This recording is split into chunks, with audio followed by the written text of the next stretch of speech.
Good evening, everyone. Welcome to the North East Non-League Show, episode 32. Darlington FC Special, sponsored by Jade Bell, Her Game 2, and Facebook sponsor DJ Private Hire.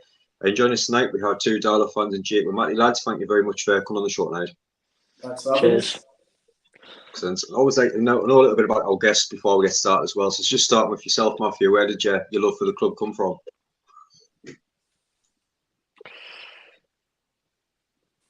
For me, I went to my first game when I was 7-year-old. We were in the conference. It was our first season back in non-league. I remember going to the arena with my dad. First game back, Newport at home. It was a pretty dull game, to be honest. We won 1-0. Liam Match scored in the 4th minute, but I kept on going all season, and we made it to Wembley at the end of the season and won the FA Trophy. So I suppose if that don't keep you hooked, nothing will. But I got my first season ticket the year after. Obviously, the year after was the year we went into administration. But yeah, we've had quite the journey back up to the National League now since then. And yeah, you wouldn't have it any other way, really. That's it. No, definitely. And yourself, Jacob? My first game, I was 5 or 6, I believe. My granddad. I think we played. It was the playoffs against Rochdale. I remember that. I sort of remember it quite well. I think we won, and then we went to their place and lost. So it was a bit. I mean, after that, after my granddad showed me into Darlow, I've always been, going since then. I've always been a season ticket holder since then as well. Wouldn't have it any other way, like you said, like Matty said. But it's a lot of, it's painful sometimes. It really is. But just love the club. It's just that drug you just go back every time, isn't it? Exactly. Yeah, it is all the time. Sorry to put you through it, but obviously looking back at last season, to start the show, but Jacob, start with yourself. Obviously, we've just been chatting before the show, and personally myself, I still can't believe that we sat here now not talking about even winning the league early days, kind of just missing out on the title, playoffs, but not even in the playoffs. I mean, what was it you feeling going through last? It must have been like a roller coaster.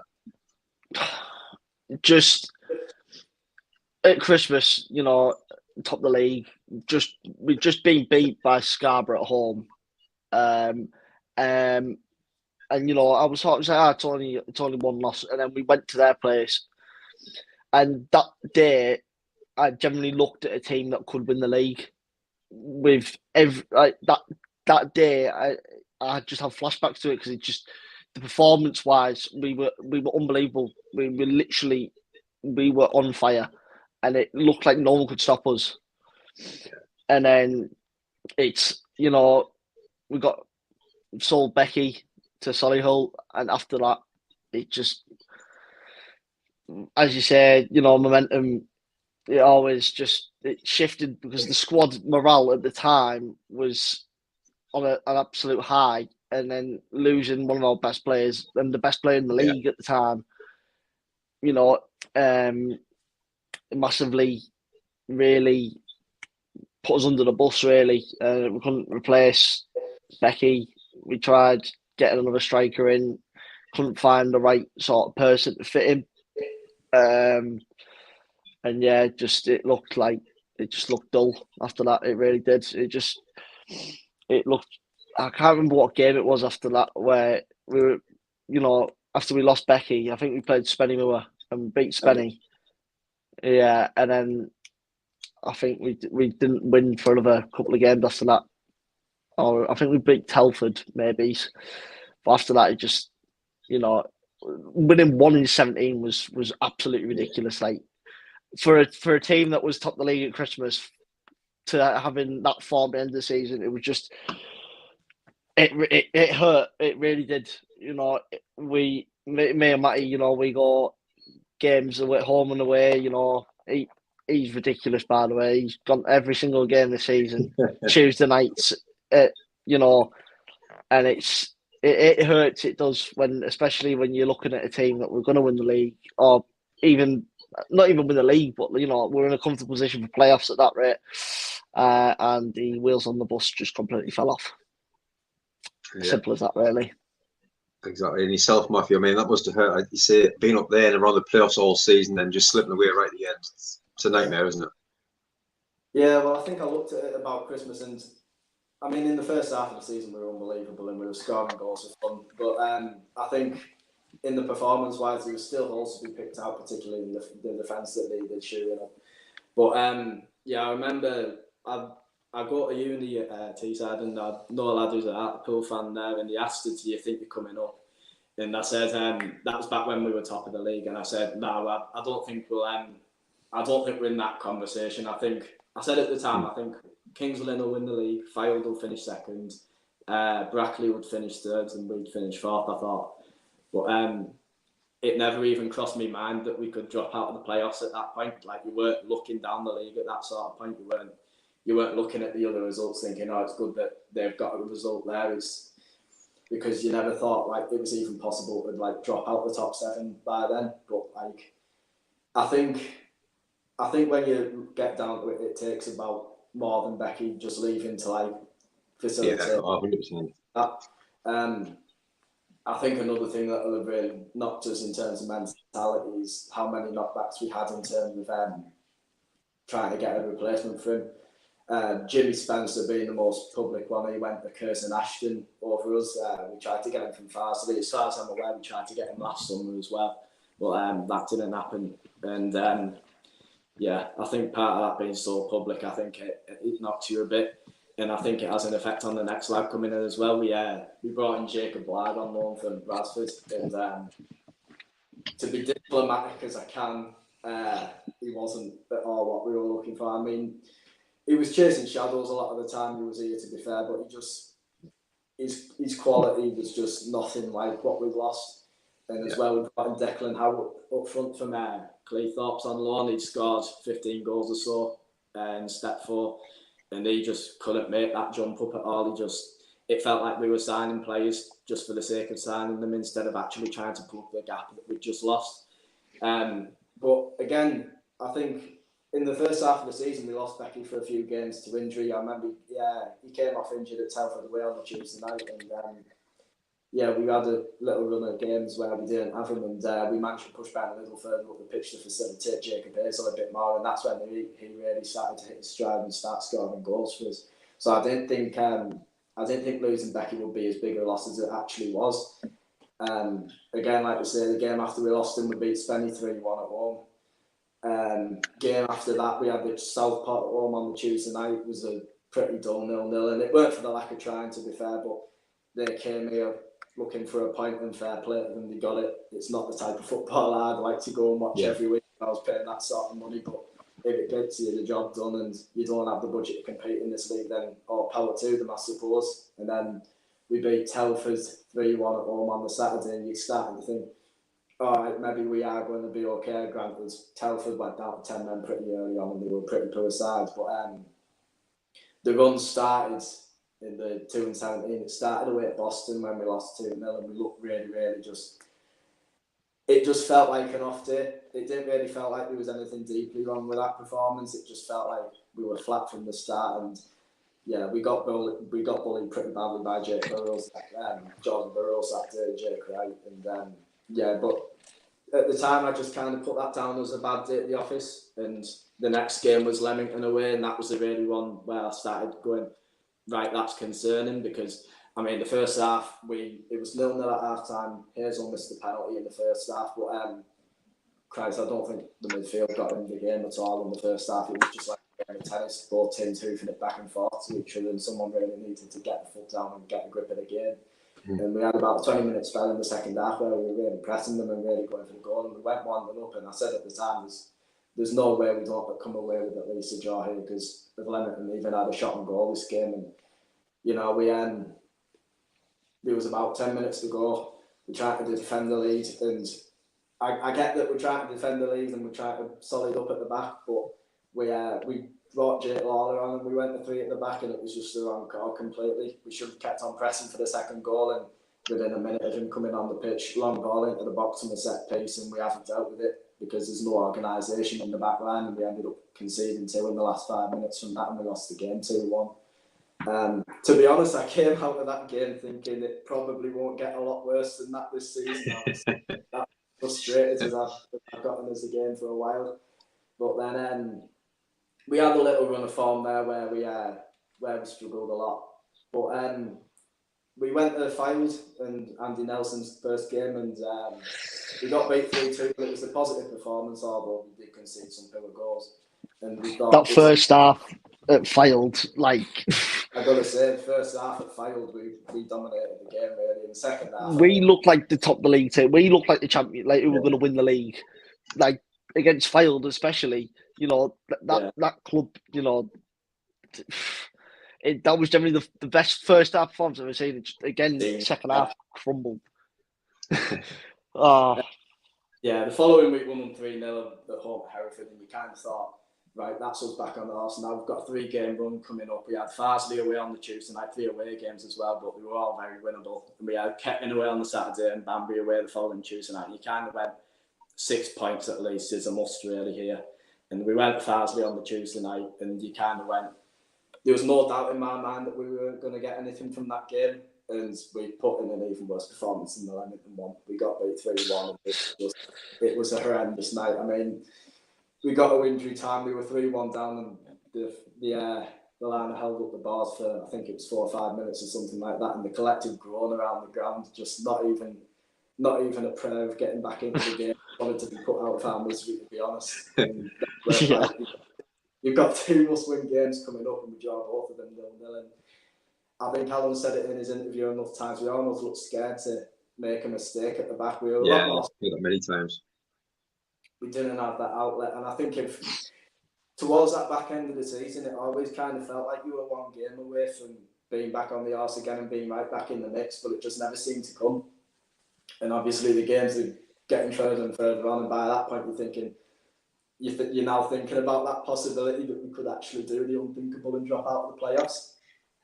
And the games are coming on strong, and you're not getting wins, and things behind the scenes aren't quite going the way you hope they would. And before you know it, that Curzon game rolls around, you get beat, and you're down to 8 for 2 games to go, and you think, nah, we've got Kings Lynn at home on the Saturday, not prayer of winning that, and you don't win that, it's all over really. And that's exactly what happened. So I think there was more to our run of form in the second half of the season than necessarily meets the eye. I think it's a mixture of mentality, and I think it's quite obvious that there was some issues going on behind the scenes. I won't go into too much detail on them, but I feel like it's clear that some fundamental changes were needed at the club to fix that mentality issue. And I don't think a lot of Darlow fans were overly optimistic going into next season, but we'll by the time August rolls around, we'll all be optimistic all the same as we are. We get 1 game and get 1 game under our belts, and all the excitement will be back. HMS Pistol League will be back on, but it was a pretty good end to the season. But it's you've got mixed men, so it was an interesting experience to say the least. Yeah. No, good and bad memories. But thank you everyone that's for the comments that's coming as well. Some cracking comments coming in. We'll keep putting them up throughout the night as well. And if you haven't already, if you're new to the channel, please subscribe. Lots of non-league content coming up over the next few weeks as well. We're getting on now and moving forward. I mean, Jake, we're starting with yourself, and we were just chatting before the show about this as well. We've seen the interview late last season. I think there's 3 or 4 games to go. And Armstrong said he just couldn't, the change room was flat. It was hard to lift them, put them in form.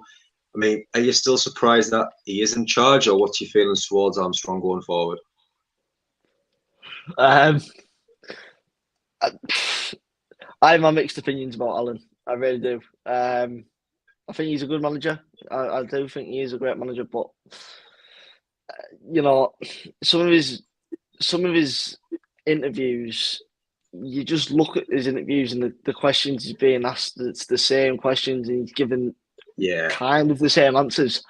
I was calling for his head after I can't remember what game it was. But I was calling for his head. I was like, get him out.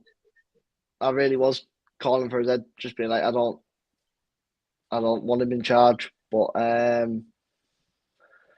you have to give him another chance, really, don't you? I mean, he's been in charge, what now, 4 years, 5 years? 4 I think, seasons, yeah. yeah, 4 seasons he's been in charge.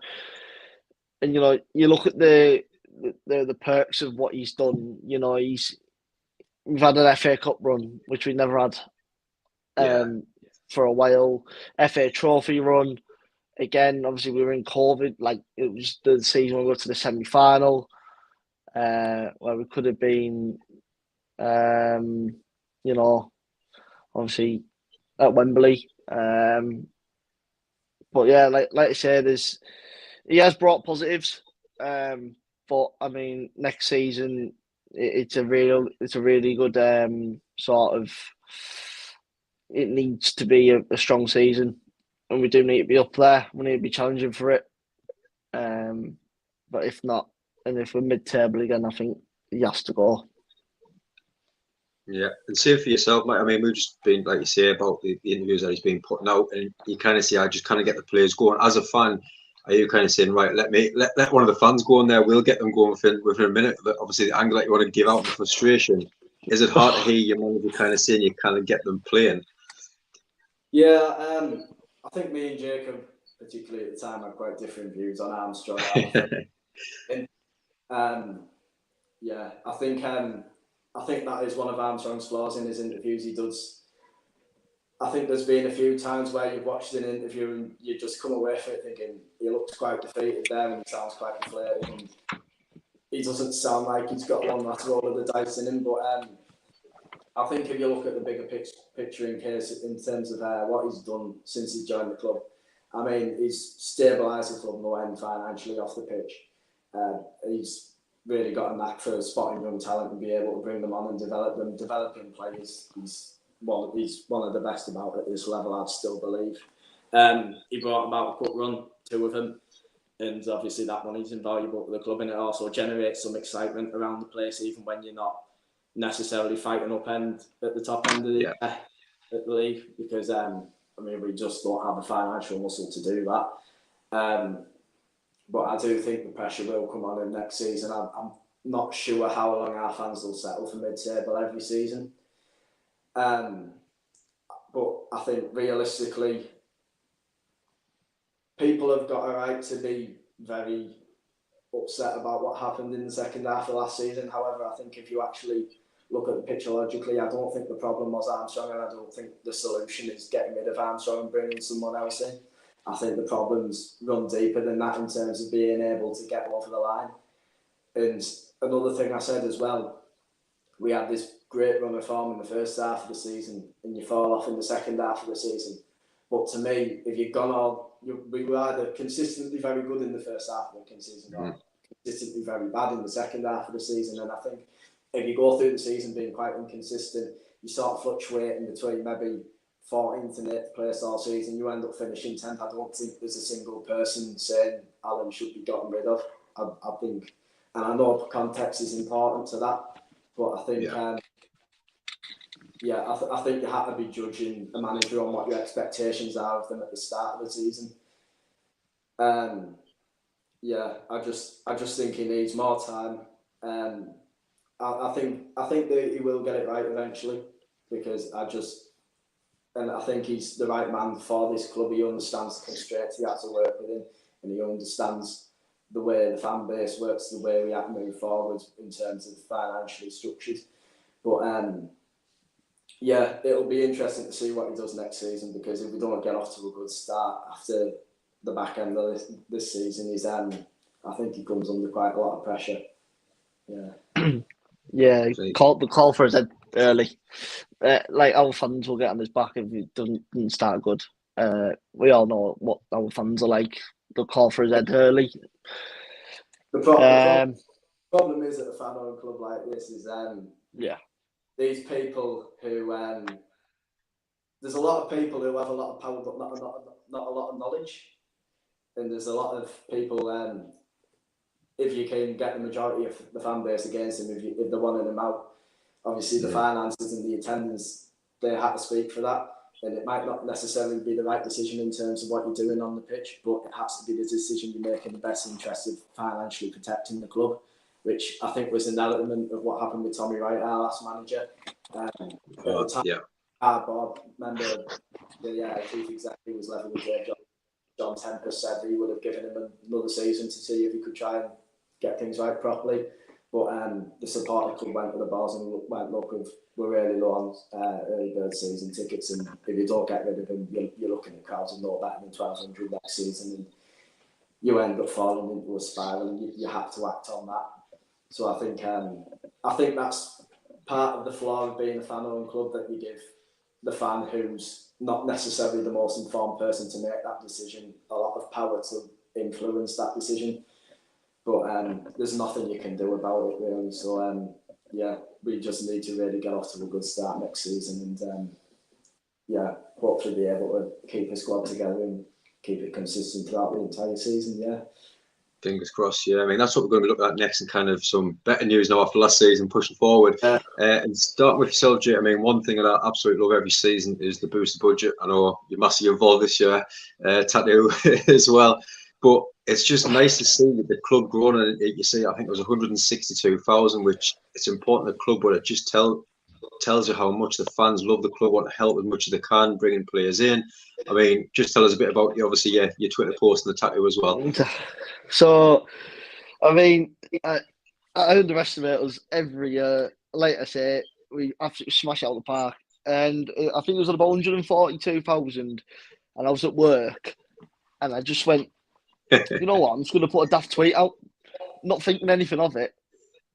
And then I was looking 5 hours later, and we'd hit it. I was like, oh my God, I'm actually going to have to get a tattoo. I can't go back on promises. I mean, I've got, my mum and dad were like, what are you doing? Like, what the hell? My missus was fuming. She was like, nah, you're not doing it. No. And then everyone was like, why? Like, it's so stupid. I'm like, well, you know what? I've committed to doing it, and it's a promise that I want to do. You know what I mean? And it, like I say, the tweet blew up straight away. Like obviously the official account retweeted it, and everyone was like, it looked like it. You know, it gives us a little bit of a boost and see like, oh, just he's gonna do that if we hit that target. Let's smash it. You know what I mean? It's just like, I underestimated us massively, because I was like, I don't think we'll hit 150,000.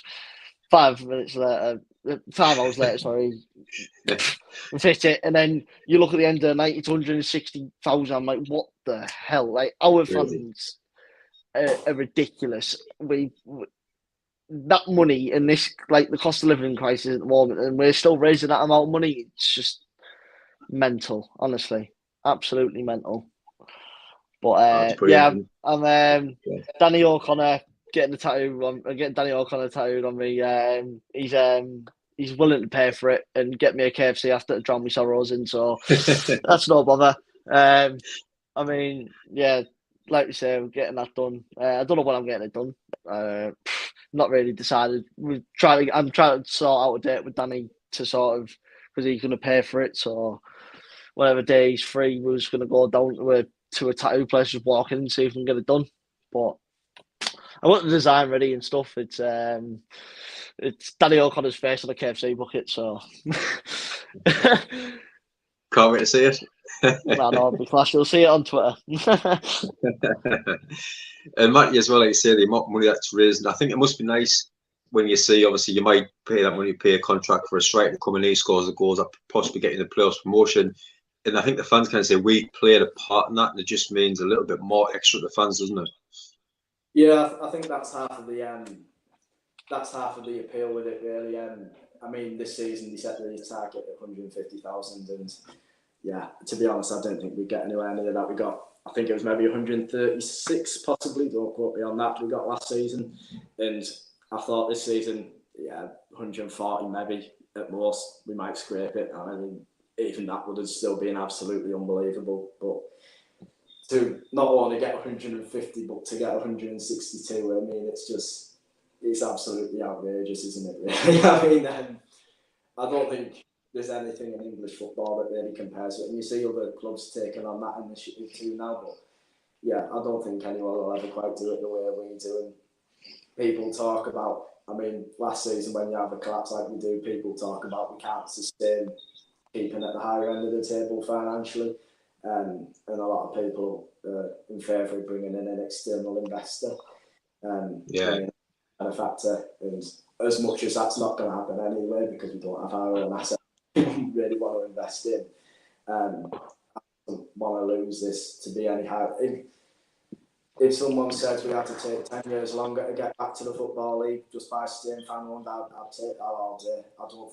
I think it's vital that we keep these sort of things about us. And again, it encourages people to put their hands in the pockets of the club, because you do feel like when you bring in a player of a real high quality that you have contributed a significant amount towards that.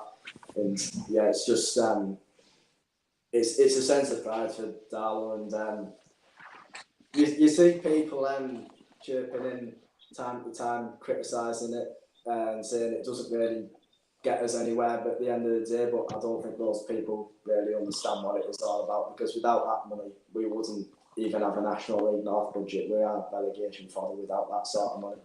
So I think it's easy to get caught up in the heat of the moment, but I think when you take a step back and look at the bigger picture, I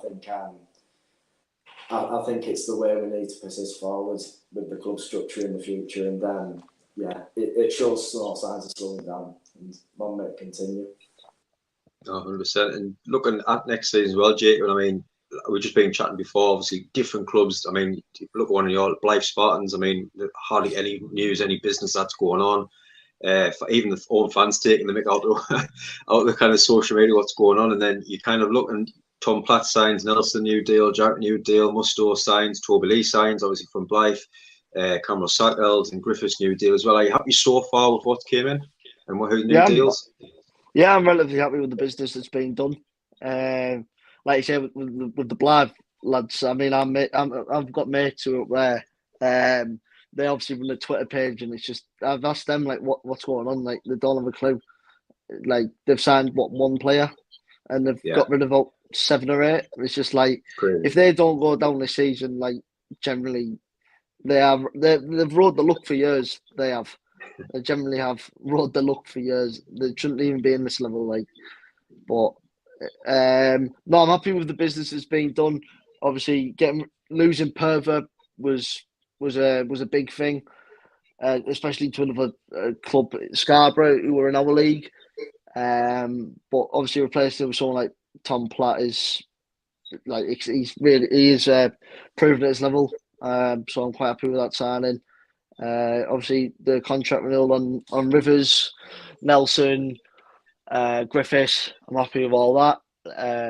Salkel, what's his name? Salkel? I don't know. Yeah. I've never seen, never heard of him. Hopefully he's something good, but obviously that's a replacement for Lambert, which is a massive one. Musto, he seems like a horrible scouser, so probably need someone like that in our team. So you do go to him now against a bit bite. I guarantee he'll be on probably about 10 yellow cards at the start of the season. I'm not gonna, he seems horrible. He seems like one of those proper, like, horrible players that you don't want to play against. But no, like I say, happy with the business so far. I feel like we need another striker. Like I was saying, we need someone like that to help Hazel up front. I'd probably say, another winger, just as a rotational, off the bench maybe, because last season, when it come to it, when we were in games, we didn't really have anyone to turn it on the bench. Like, we had Mondal, maybe, we had Declan Howell, who players like that who were absolutely, like, you just wouldn't want to turn them on the bench and be like, you're going to come on and do an impact sub. We didn't have that impact sub where we needed someone to come on the pitch and grab the game by the scruff of the neck and be like, yeah. But happy so far with the business, like I say. But with the money that we've obviously had generated from the fund, I expect something like a big sign to come through the door. But I mean, getting rid of players as well on the return list, like Wheater was a big one, getting rid of him, but that's a big chunk of the money out of the club, which is obviously good for the long term. Like I said, Mondal's gone. which needed get rid of him. He was on, I believe he was on some money at the club as well, which was basically robbing us, picking up the wage at the end of the week. But yeah, I'm happy with, as well as Toby Lee's coming in through the door. He causes a problem when we played Blythe earlier this season. Towards the end of the season, he was one of their best players. But no, like I say, yeah, happy with the business. Just need a few more through the door. But we're always wanting new signings all the time. We're always wanting signings, like you do, anyways. But Alan's got that connection with local clubs. So he was saying yesterday on the interview. I was listening to the interview this morning. That he's looking at signing a few new players. Saying he's given them a week. He's offered them whatever. He's looking to get a few in on loan, which, you know, like you say, you never fall in love with a loan player, but hopefully there is someone like that who you do fall in love with. And Exactly. Yeah. No, that's it. I mean, you mentioned there about Mustard, obviously a bit of bite as well, and I know obviously we had Gary Brown on, who I know well, and obviously Burgess was supposed to come on a few weeks ago before going on holiday, but he had last minute plans, and he just said, obviously back in the day when I was chatting to Gary, and he just says it was one of those where he would put one in the air and coming down, he would give him a kick up the arse as well, and sometimes you just need that in the team. And he said, like, in some oppositions, you used to walk out that tunnel. He used to look at Burgess for brought this, and then a bandage around his head. They're just thinking, I'm going nowhere next that day. And sometimes you just need that intimidation, don't you? Yeah, no, definitely. Yeah, Gary Brown and Burgess, they were horrible. Yeah, no, I wouldn't want to be in a 50-50 with them, or a one-on-one situation with them. Because I remember no that chance. Interview with Brownie where he said about Burgess when he was the back end of that 15-16 season where he had the bandage on his head, cast on his arm, and he said some games were just, you were wanting to tunnel that day because opposition would come out and just take one look at him and go, my God, what am I playing against? Yeah. That was half the thing with that team. They just did the ugly side of the game so well. And I think quality when he stepped up to this league eventually did tell, but yeah, I think they held their own in this league for a good while, and yeah, loads to be thought of well. Definitely. And looking with yourself, Matthew, at positions, what position would you like now kind of see coming to the club the next few weeks? I think we need someone down the spine in our position still. I think we need, I still think we're short on the centre half. The centre mid, I think we need another winger in as well, and I'd like to see one more striker come in. In terms of the business so far, Toby Lee's he's been about a bit. I don't know a great deal about him. Blythe fans seem to think of him quite fondly, and he gives us an option to rotate as well, because I still think he'll look to players like Suku and Lawler for next season to be the first choice of ours, but it gives him a little bit of competition, a little bit of rotation if we need to. Musto was a very left field signing. Don't know very much about him at all. He was recommended by Nicky Hunt, who was the assistant at Warrington Islands. He played for us for a season, the COVID season. But again, he's travelled about a bit. He strikes me as the type of player who's not going to be too much physicality. He doesn't strike me as the type of player who's going to be bombing up and down the left flank either. He strikes me as more of a Griffiths type player. That's possibly what we need, to be fair, because I always rated Griff when he was playing on the right hand side. Obviously, he has a lot of injury problems, which is but if he could stay fit and we had Musto and Griffiths on either side, I think that would I think that would solid us up a lot. Tom Platt's a sign I really like. He was kind of brought in as a replacement for Perver, but I do think they're very different players in lots of ways. I know they play the position and they're holding the field, but I think Platt will do that ugly side of the game a lot better. I think he's the type of player who's going to absolutely have someone on the counter attack and take that yellow card for the team. He gives you a lot more protection to the defence, I think. I think he kind of breaks up the play a lot more instead of Perver, who was more of a ball playing deep midfielder. Last season we conceded a lot of goals just from losing possession in midfield and not really being structured enough to really get back into position. And yeah, I think Platt can help a lot with that, because if you see, I know Ben Pearson on Twitter, he does a lot of analytical stuff for the new players that are coming. And yeah, he looks a really good signing, Platt, and Boston fans only have good things to say about him as well. So I'm really looking forward to seeing him next season. Cameron Salkels, he's another one I don't really know a right lot about. It's sometimes quite hard to gauge what the standard of the Scottish football's like in comparison to the English pyramid. I know that we were another one who found that out last year quite a bit. Oh, 100%. Salkels playing for Clyde last year in Scottish League One. To be honest, I'm looking forward to seeing him. I think I'm not really sure if there's a way he can feel here. To be honest, I feel like he is a similar sort of player to Jack Lambert from what I've seen of him. He's creative, he's got a bit of that spark about him, but I also think he's 6'1", is he, or something like that. I feel like he can add a little bit of physicality in that area as well. I feel like he gives us a little bit of something we didn't have before. So yeah, the signings we've brought in so far, I'm reasonably happy with, but I reserve judgment a little bit on the likes of Salkels and Musto that I don't know a right lot about still. I still think we need more though. Centre half, I think we've only got the three at the club at the minute, because neither of the fullbacks can really tuck in at centre half unless you really wanted to put Headley there if you were really desperate, but he's really not there as a centre half, possibly playing. No chance. But I think we're still short of a centre half. Finn Cousin-Dawson was a player I had in mind who was on loan at Spenny and Blythe last season. He's a little bit versatile as well. He was on loan from Bradford. And I just feel like he could give you a little bit of that extra option, a little bit of that versatility at the back. And there's a lot to be said for versatile players at this level, because especially when you're working with the constraints that we are in terms of the budget. So I feel like he could be someone who'd be a really good addition. Centre mid, again, I still think we're one short, really. We've got our holes in place in Platt and Morkey. Liddell can play further up the pitch, but I'm still not sure he's really that sort of player. I feel like we're looking for someone possibly either box to box or attacking midfield, and the obvious shout is Will Atfield. I mean, he'd struggled to get his place at Fylde last season. I know he's still under contract for another year, but I'd be surprised if he wasn't looking for first team football somewhere this season. I do think a loan move could work well for our parties there.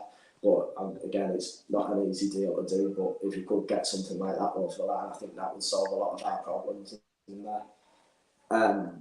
Wide again, I think who've we got there at the minute? We've got Salkels, Rivers and Felix.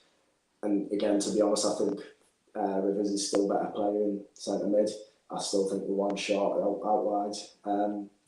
If you look at someone like Joe Leasley, who came in last season and made a really big impact for us while he was on loan, obviously we're not going to get something like him back, because obviously he's doing really well at Kiddie and he'll continue to do really well there for next season. But I feel if you could bring in a player that's sort of similar to that, and the one I had in mind was Nathan Thomas. He was released by York in the summer. He's been invited back to train with them for pre-season. And yeah, I think he'd be.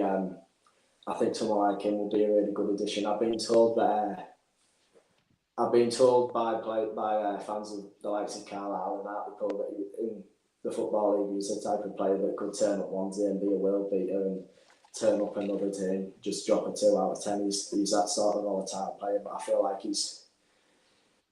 he could be that player, sort of like a Stephen Thompson or a Joe Leasley, where he's a little bit short, a little bit stockier, and he can deliver. He's got a bit of an experience head on him as well, and he could deliver quality service into the box. Striker, the one that's been mentioned obviously is Aaron Martin at the minute. We don't quite know what's happening with him. The Northern Echo reported this week that we were in talks with him and that he was now a done deal. However, that still hasn't been announced. Sources within the club have led me to believe that it wasn't a done deal at all, and it's been a mistake, obviously, making that public. But even if he was to come in, I'd have a few concerns about him, because obviously he's got a really good record in this league with Guiseley. However, I don't think you could doubt that he'd be a quality player to bring into this level, but I think there's a lot of similarities with him to Hazel. Yeah. I feel like you'd be bringing in a player who'd be coming in expecting first team football every week, being on a high wage, not all that proven. Only had one season at this level at Guiseley. He hasn't really done anything prior to that. Haverford fans said he was okay in the conference in the season when they went up. Gabe said it hasn't worked out for him so far. I'd expect them to give him a year, if I'm being honest. So yeah. Well, just with that Aaron Martin as well. I went to watch Gated at the FA Trophy final. I got tickets for work, so I went down for the day. And he started and played, and he looked pitwa. So I wasn't really, when we obviously signed him, I was like, oh, it's a striker. Then remembered it's him, and I thought, I don't know. And then his record doesn't really show either. With last season, like he's not. I think he scored two goals, which I want a striker who's coming in who's scoring goals. I want a striker who's scoring goals every season, who's proven starter. You know, stuff like that. Obviously, with other players as well. I know there's a big hatred towards him, but I wouldn't mind taking Joe Tate. Really, I wouldn't mind Joe Tate coming to us. I know a lot of Darlow fans have a very mixed opinion on him, but he's proven at this level. He's proven higher up as well. He's obviously played National League with York, which I wouldn't mind taking him. No, but obviously, you hate him. Yeah, but you absolutely hate him, though. You have your agenda against him. I just like him personally as well, but I just think from a footballing perspective as well. I mean, I think obviously they ended up finishing above us in the end, but that FA Trophy game with Sven in December, I think he was really sure to be what he really is there. Just he talks his way through a game very well, and I think he could be a good sort of leader for us. However, no, I won't have him back. He's still quite. He can still be quite an erratic sort of player, and I think I don't think there's really a lot of quality there. He'll come and edge stuff that comes his way. He'll win his personal battles, but yeah, I think we could do worse, but I think we could do a lot better as well. If I'm being honest, I think he's destined to go somewhere like Blythe. To be honest, I wouldn't. And as far as the striker goes, I think we're in need of a target man. I still think we're looking for that Becky replacement. Bring back Jake Cassidy. As we showed last season when we were replacing that it was difficult to replace a player like Beckham. There's not many of that type of player on the market, and to be honest, none really spring to my head at the minute. I think the plan going into the next season up front will be to play Nelson alongside Hazel, because I think, again, Nelson, he came in last season when he was just recovering from his injury, and he got off to a good start, but I think a lot of that was just momentum taking forward, and I think in the end, the lack of match fitness showed a little bit. Yeah. So yeah, but I think we still need that different option, that target man. No, Will Harris has gone to Spenny from Gateshead. Would I have minded him? Probably not. I think he's not necessarily the best quality or the most proven player we could have brought in, but I think in terms of it for us, he could have given us something different. But yeah, I still think we need a target man, but I just don't know where that's going to come from quite yet. Yeah, hard to find these days. Not very many about, is there? But just before we get on to the end, and obviously looking at predictions where they're going to be finishing next season, lots of great comments coming in, lots of banter tonight. There's Didier Trogba. Honestly, trying to keep you listen to them. Absolute banter, but no, really good. But again, I appreciate obviously all the comments that's been coming. If you haven't already placed at that score, I think we're a few away now from 900 and pushing on towards that 1,000 now. So thank you so much as well. We're just getting on, obviously, looking forward to the next season. I know there's a lot of friendlies kind of start next week. I know I'm glad just to get out and go and watch some football again. I just hate them couple of months and a half where you're just doing nothing on a Saturday. It's really boring. But Jake, yourself as a football fan, obviously, you're out that long. Are you looking forward to banging that drum again next season? Of course, can't wait. I've got it here. Got a bigger one this season as well. Yes. So it'll be good this season. I can't wait for it. I'm just itching to go, raring to go for the foot. You know, it's that after the season, and you're like, right, what do you do with yourself? And you try and obviously look at other football that's on. You've still got obviously your Premier League. You've got the playoffs and stuff, which are entertaining to watch, and then Yeah. you try and get your bit of football fixed by watching like maybe like internationals and stuff. But I don't really watch like international football. I just don't really see the enjoyment in it. But no, really can't wait to get going next season. Like to watch them again next season. It just hopefully it's a better season, like we say. But no, I can't wait. No, fingers crossed. Like you say, it'll be a good season for you. And just before we go, Matthew get his votes as well. We're just going to go through some predictions where you're going to finish next season. So anybody that's still watching as well, where do you think Darla will finish next season? Get your comments in, and we'll go for them before the end. And Matthew, just come to yourself as well. Obviously, the season not too far away, friendly start, and looking forward to it as well. Yeah, I think the break's been a quite welcome one for me, to be honest. Last season was pretty emotionally draining over the course of the season, and obviously travelling out the country every single week, it gets tiring after a while, especially when you're not winning. So yeah, I've been enjoying the break. I've found other things to keep us occupied on a Saturday afternoon. I play a lot of cricket, so that always keeps us occupied in the summer. But now, once you get going again and you get a taste for it, you soon get back into it and you soon won't give it up. But friendlies are not something I ever particularly take to. Yeah, it's all the subs, isn't it? It feels like the proper thing. I'll be probably going to Tadcaster week on Tuesday, I think it is. That's our first one. It's a new ground for us, but it's not the same when you wait for the. Yeah, they're not the same at all. I hate pre-season. Absolutely hate pre-season because it's just like when it comes to the actual games, the atmosphere is so much better. When you come to pre-season, you can't. I can't take that drum and get an atmosphere going. Yeah, you get looked at like a clown. You're like, there's only like 300, 400 years. But it's when you see trialists here, then you go on the team sheet and it's still trialists then, and just thinking, what's going on here? Yeah, I know exactly. But no, like you say, you say you always look forward to pre-season. It'd be good to watch the lads.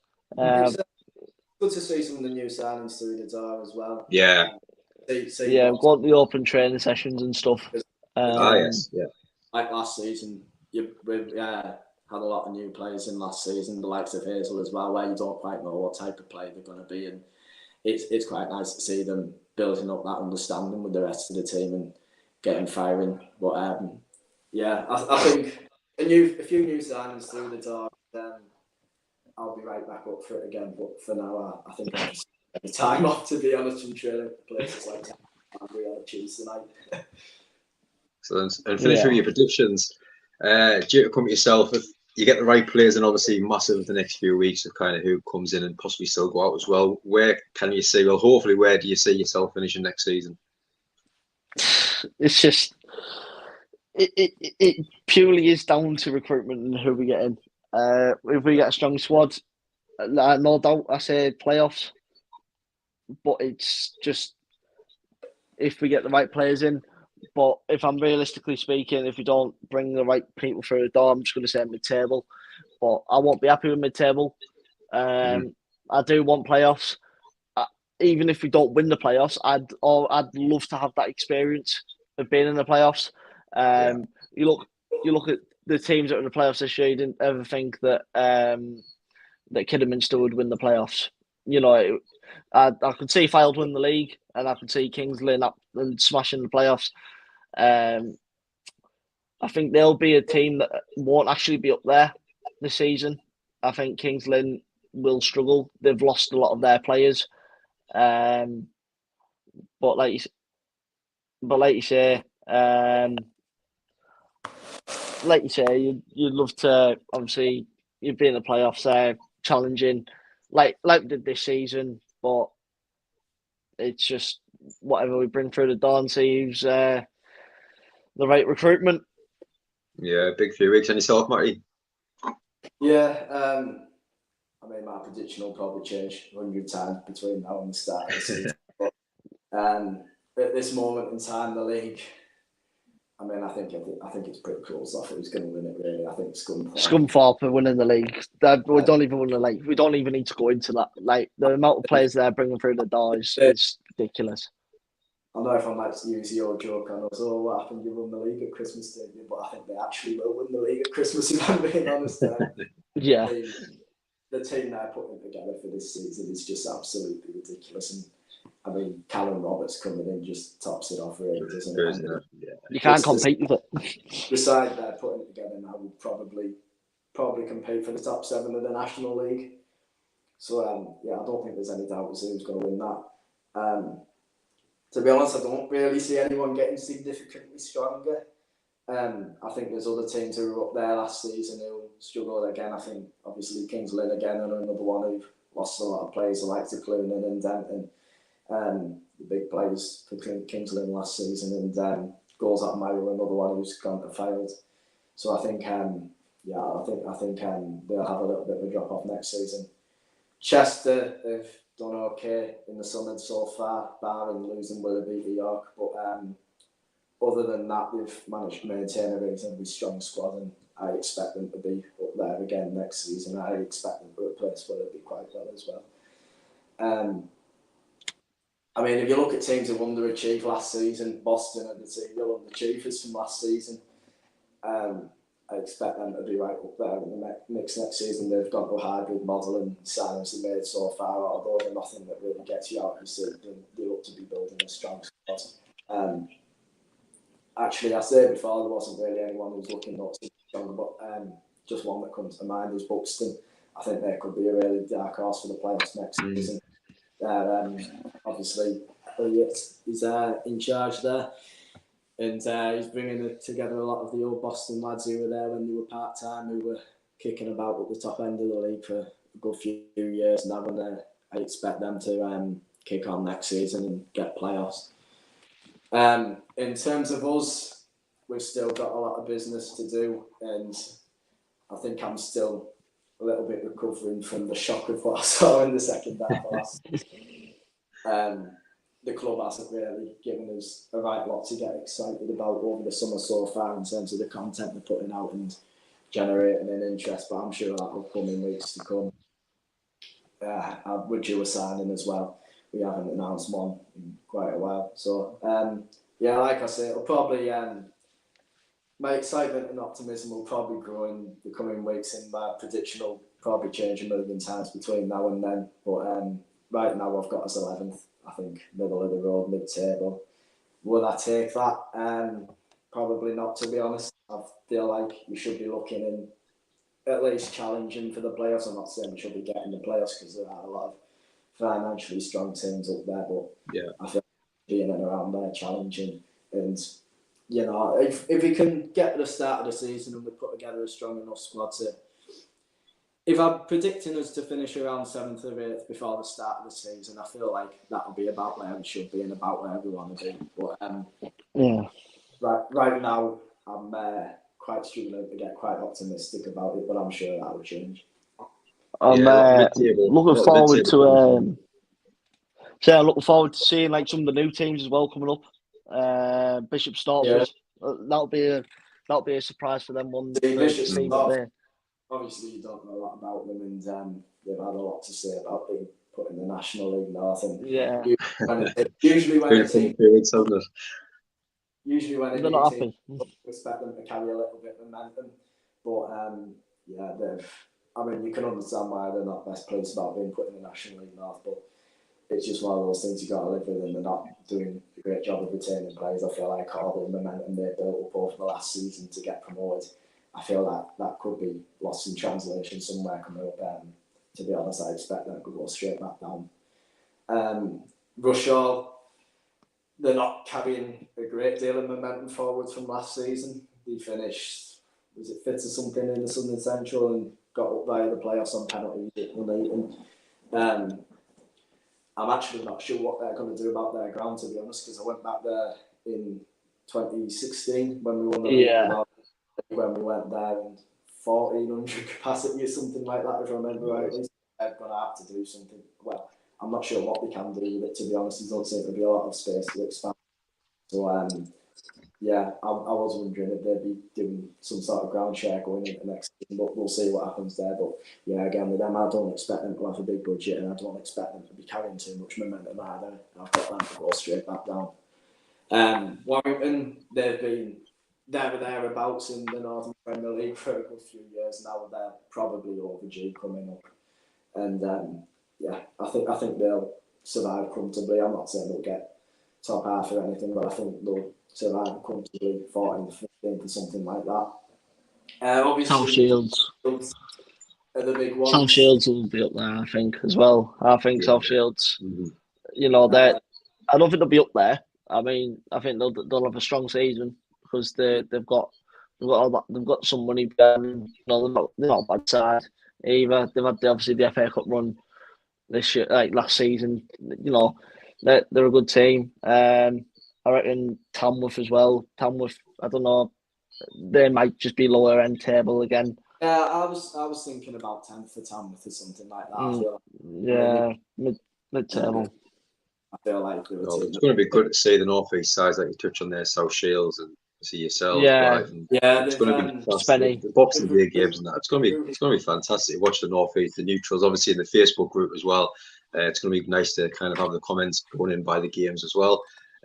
Massive shout out for Luke. He wanted to mention, so there we go, Luke. Thank you very much for watching all night. But as I mentioned there in the comments, lots of mid-table predictions, really, to be honest with that one. But hopefully, fingers crossed, like you say, the budget, get a couple more players. And I think, like you say, there will be one or two bigger names come in over the next couple of weeks as well. And hopefully, be back on the show talking about promotion next season. Hopefully, fingers crossed as well.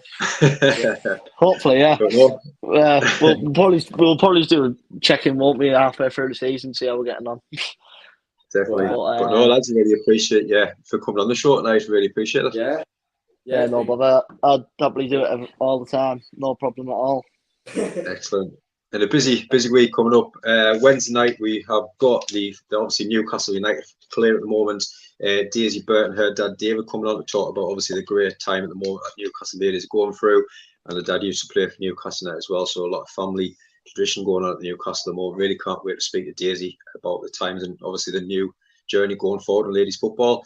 But again, everyone that's been watching, we really appreciate support. Like we say, we're so close now, that 900 subscriber. Please hit that subscribe if you haven't. I think there's 23 still watching already. So if you're 23 people, if you haven't subscribed, please hit that now. It would make a massive, massive difference to the channel as well. And again, lads, thank you very much for watching us all night, and you two as well for coming on. And we wish you the very best of luck for the season as well. Cheers.